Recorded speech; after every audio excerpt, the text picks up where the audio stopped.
Good faith. We're going to find out. We're getting the help of some incredible countries that want this to be ended because it affects them. We're giving them till tomorrow, 8 o'clock Eastern time, and after that, they're going to have no bridges, they're going to have no power plants. So President Trump's deadline for Iran is moving right now, less than 12 hours away. The president threatening to wipe out Iran's entire civilization off the map, in his words, unless it agrees to reopen the Strait of Hormuz and get a nuclear development on its program there. I want to bring in Bret Baier to talk about the latest. Bret, good day to you. Good morning. Hey, good morning. I want to try and piece a few things together here. We're all parsing the language, trying to figure out what move is the next move. All right, here's J.D. Vance about 2 hours ago in Budapest, Hungary first. Watch. As the president has said, very shortly this war is going to conclude. And I think the nature of the conclusion is ultimately up to the Iranians. I think there really are two pathways, and I'm oversimplifying this a little bit, but I think pathway one is where the Iranians decide they're going to be a normal country. They're not going to fund terrorism anymore. They're going to be part of the world system of commerce and exchange. And that's going to mean much better things for them economically. It's going to mean better things for the peace and safety of the world. So I guess we can take that any way we want. My conversation earlier this morning with sources close to the negotiations, this is the line that sticks out to me. If we get lucky, we will have something by the end of the day. And we're all hoping we get lucky, right? And in the last hour, it appears that the Iranians have released 2 French citizens who have been held in Iran for almost 4 years. And Macron is now saying that they are en route back to France. So you just look at this in terms of maybe there's diplomacy, maybe there's something happening. How do you see it from your vantage point there in Washington? Well, more importantly, how does the president see it? I think yesterday, good morning, I think there were more tankers that went through the Strait of Hormuz yesterday, 21. It's not the 135 that usually go through. But I just got off the phone with the president, and he called, and I said, listen, if you were to put odds on it, what were the odds that this is going to end up being a negotiated deal? He said he wasn't going to put odds on it, but he said 8 p.m. is happening. That's what he said. He said, it is, if we get to that point, there is going to be an attack like they have not seen. Now, he's sticking to that at this point. Now, he said if negotiations move forward today and there is something concrete, that could change. But at this hour, he didn't want to put odds on it, but he said it is moving forward with the plans that we have. That's a huge deal. And obviously, we all think that it's a thing that he's putting out there to say, don't do this. He says he doesn't want to do it, but he is, at this hour, sticking to it and saying it might be likely if they don't come to the table. Bret, how do you think he defines concrete?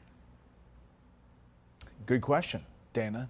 I think, this has been a moving target, but I do think that laying it out there like this, he is saying that this is as concrete as he gets. Saying 8 p.m. Eastern time is pretty specific. So yeah, Bret, I didn't interrupt you there, but I was just going back to what he said yesterday in the briefing room. He said it's a significant proposal, talking about Iran's response. It's a significant step. It's not good enough, but it's a very significant step. So maybe they can take that a step further. Maybe it's delayed 8 to 10. Maybe it's delayed for another half day. Because part of our conversation today is, who are you talking to? Right. Who's got the authority to make decisions? Mm-hmm. Listen, we were here last week and saying that after the Pakistanis tried to come in, and they were saying the communications is not significant. Steve Witkoff has said the biggest problem has been communicating, and the president noted that at the press conference yesterday, saying that the communications and who you're dealing with and how they get the message out. He said that they're bringing notes in, and he simplified it. But I do think that there is a real question about who holds the baton and who makes the decisions inside Iran. That said, I think that he's saying this and will stick to it unless there's significant movement today. And you're starting to hear that from the vice president and others, that they see a light at the end of the tunnel. It's interesting to hear that your perspective on it, because you talk to him regularly, you can feel it, and you sense the tone. And tomorrow, the NATO Secretary General is going to be here. President Trump said this about NATO yesterday. I'm very disappointed in NATO, very. I think that NATO, I think it's a mark on NATO that will never disappear. They're coming to see me on Wednesday. They're going to say, oh, we'll do this, we'll do that. Now they all of a sudden want to send things. I'd love to have a little help. He said, no, sir, we'd rather wait till you win. I said, I don't need help after we win. NATO is a paper tiger. Any more on that, Bret? Not in this conversation I just had, but I do think that they have a good relationship with the NATO Secretary General Rutte, the president and him. So I wouldn't be surprised if Rutte comes bearing something, some support. Maybe it is the Strait of Hormuz, maybe it is ships, maybe it's something else. But I bet that they come with something. But there is a frustration, not just from the president, from other people inside the administration, about NATO's reluctance. The conversation could be really side. different if this deadline is 8 p.m. tonight. Then the conversation is maybe 100%. Could I put out another breadcrumb out there? Yeah, please. I mean, J.D. Vance is in Eastern Europe. I mean, that's just a short hop to talk to these negotiators if it were to come to that. And Politico writes that Vance is on standby in the Iran talks. Now, we know Witkoff and Jerry Kushner are the leads, but this suggests that Vance could be tagged if there's a direct meeting with Iranian officials. Geographically speaking, he's practically there, Bret. That's exactly right. And I think he is relishing that moment, the possibility. And if the Iranians are saying, we want someone at that level, he's ready to go to do the negotiation. But right now, it is still Witkoff and Jared Kushner who say they have a communication. And conversely, if the Iranians were to reject that offer of mediation from Vance in the region, that would be a pretty clear signal that they're not moving on the 10-point plan they put forward yesterday. Last comment. Big time. Listen, we're coming off a weekend where this was a major military success, getting this down pilot in that mountain. And you think about all the specifics that we heard about that rescue, and both pilots. And there is a feeling that there's momentum here militarily. The president feels that.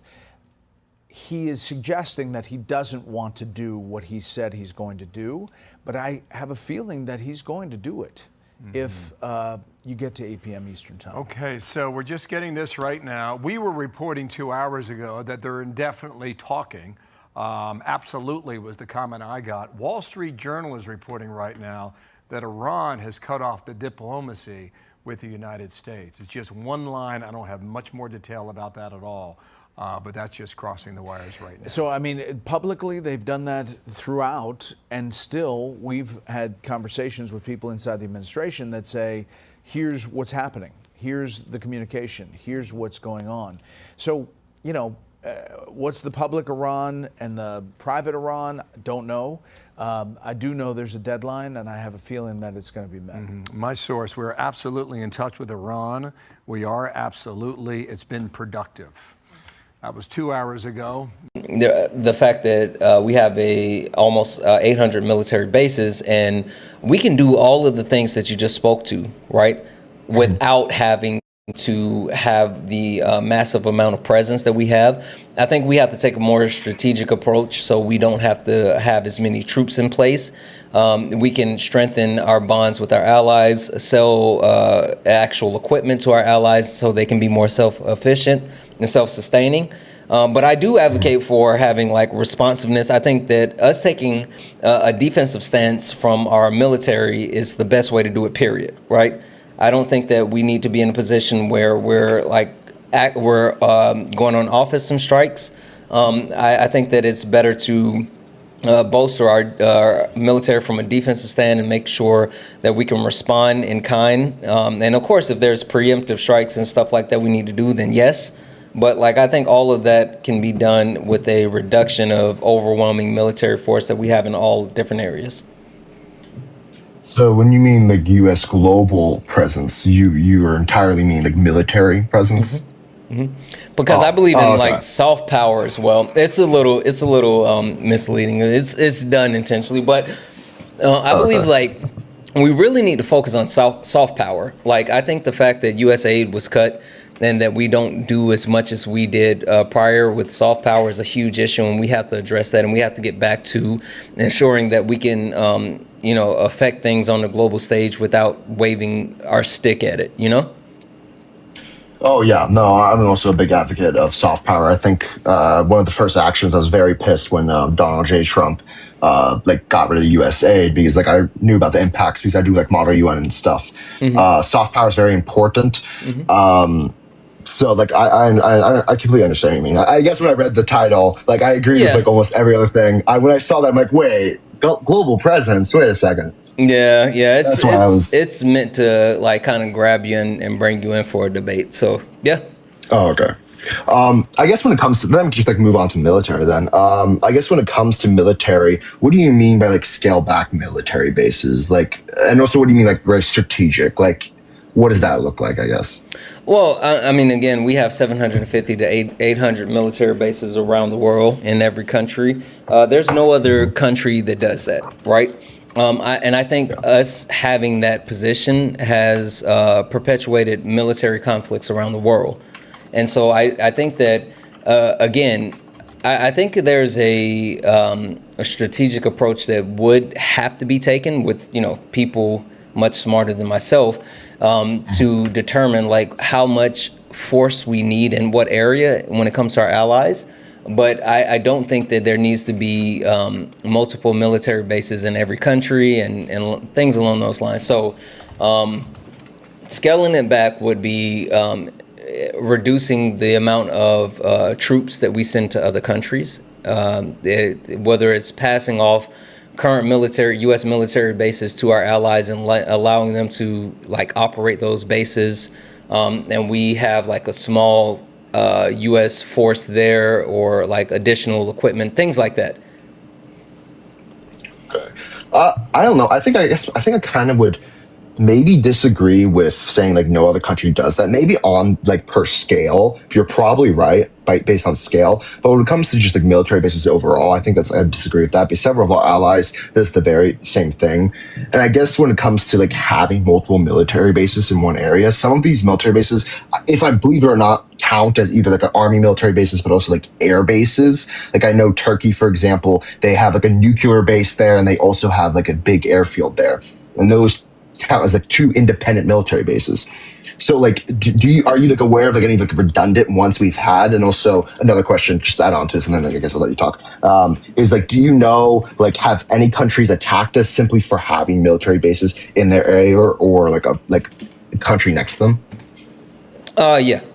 Yeah, I mean, you can even look at currently what Iran is doing. Iran has been striking our military bases in other countries in the Middle East, just due to proximity. And so, yeah, our soldiers have been getting injured for those other bases that's all around. Sorry, give me 1 second. Hey, Twitch and Instagram, I'm going to have to end the stream for you guys because for some reason, it won't allow me to correct the camera. I don't know what's going on, but I'm going to go ahead and just end it. So if you're watching on Twitch, if you're watching on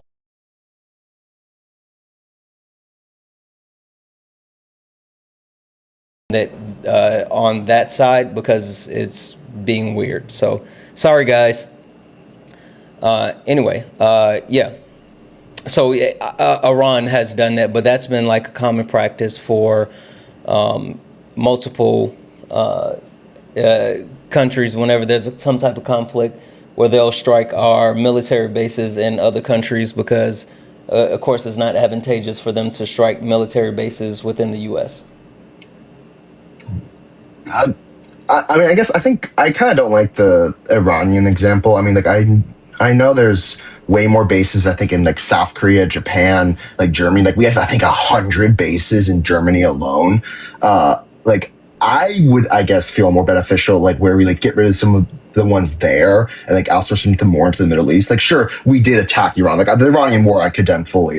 Even though I agree that the dictator probably should have been taken out, I don't like foreign intervention in other countries like that. But those bases were there ideally for hostile countries or war happening in the area. So just because they weren't there doesn't mean the war still wouldn't have happened, I guess.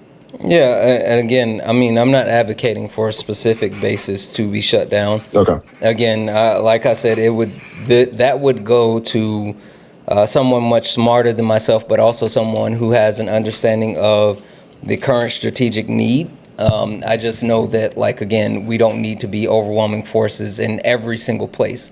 I think that it will depend on, like, our allies, the presence that's needed. Like, one thing that I've said before is, like, I'm more than happy to ensure that we have, like, a strong presence in and around, like, Taiwan because of the threat of China.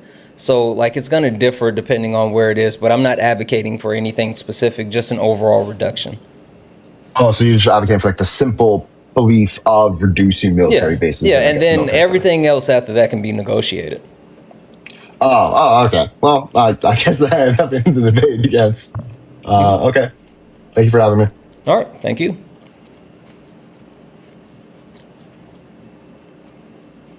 Sorry, guys. I just put the meat in my mouth. W's in chat for Emily. Emily sent a $5 donation and appreciate you. I appreciate you as well. W's in chat. No, this is not late nights. We are doing sparring tonight because of what we're doing on late nights. So late nights will be on Monday, Tuesday, Wednesday, Thursday. And maybe if you guys stick around until the end of the live, I'll tell you what the topic is going to be. But we are not doing late nights tonight. This is sparring.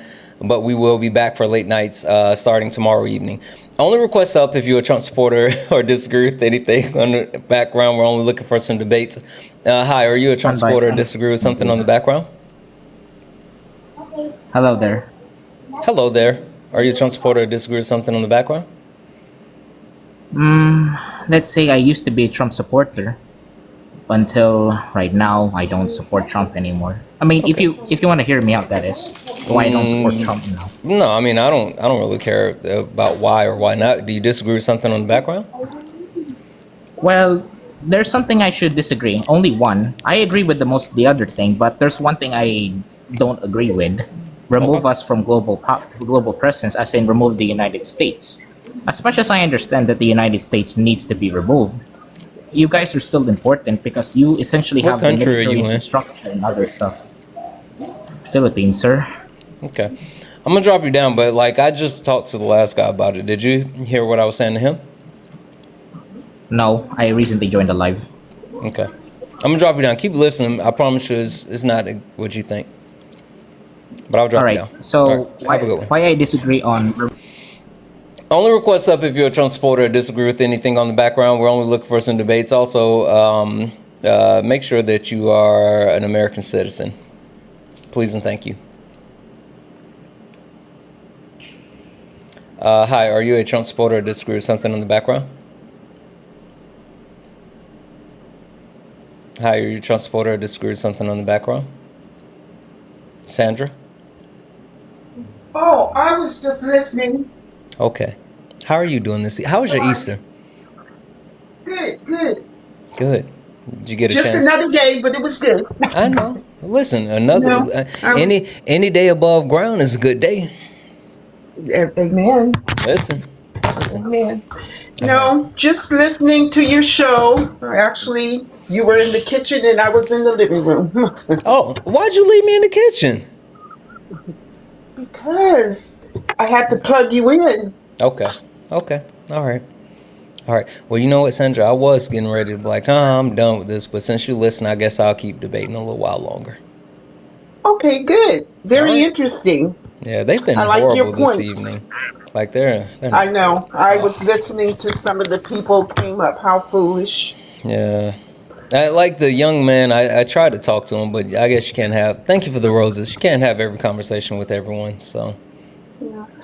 You're good. Seem like that wear you out though. Yeah, sometimes it is like kind of exhausting, and it's a little disheartening, especially like if I'm really just trolling, then okay, that's fine. But then when you try to really talk to someone and like you can't get through, then well, it kind of seemed like they're really young too. Yeah. And they're just not getting it. Yeah. It's not serious, or they're not taking it serious. Yeah. There's some serious stuff going on out here. Yeah, it is. Anyway, I'm gonna drop you down. I appreciate you coming up, okay? All right. Thank All right. you. Have a good one. Okay. Bye-bye. Bye. Guys, only request up. What up, Swan? Only request up if you're a Trump supporter or disagree with anything on the background. We're only looking for some debates. Only request up if you are a Trump supporter or disagree with anything on the background. We're only looking for some debates. If you're friendly, tap the screen, share the live. Hi, James. Are you a Trump supporter or disagree with something on the background? Yeah, I wanted to talk to you about your stance on abortion. I'm not sure your particular stance, but to my understanding, you are pro-choice, correct? Is abortion on the background? No, but it could be related to Trump.